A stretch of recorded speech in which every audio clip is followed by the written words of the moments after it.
আসসালামু আলাইকুম ওরহমতুল্লাহ। পবিত্র মাহে রমজান হল ইবাদতের বসন্তকাল।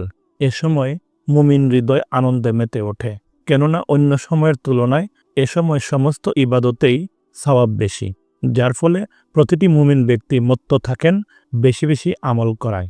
মাহে রমজানের অন্যতম একটি আমল বা সুন্নাহ হল সেহরি খাওয়া, কেননা আল্লাহর রাসূল সাল্লাল্লাহু আলাইহি ওয়াসাল্লাম বলেছেন, সেহরিতে রয়েছে অনেক বরকত। হযরত আনাস ইবনে মালিক রাদিয়াল্লাহু আনহু থেকে বর্ণিত, রাসূলুল্লাহ সাল্লাল্লাহু আলাইহি ওয়াসাল্লাম বলেছেন, তোমরা সেহরি খাও, কেননা সেহরিতে বরকত রয়েছে। সহিহ বুখারী হাদিস নম্বর 1923।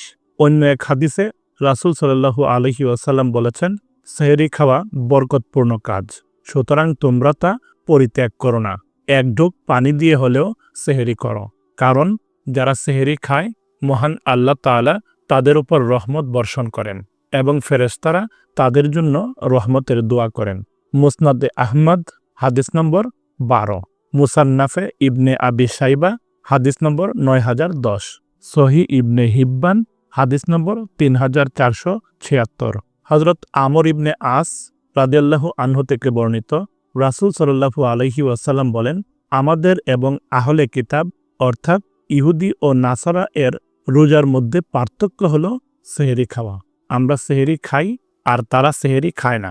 সহিহ মুসলিম হাদিস নম্বর 1096।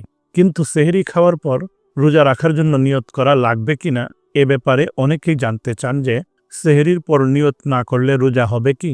এর উত্তরে ফুকাহে কেরাম বলেন, রোজা রাখার জন্য রোজার নিয়ত করাটা জরুরি, অর্থাৎ নিয়ত অবশ্যই করতে হবে।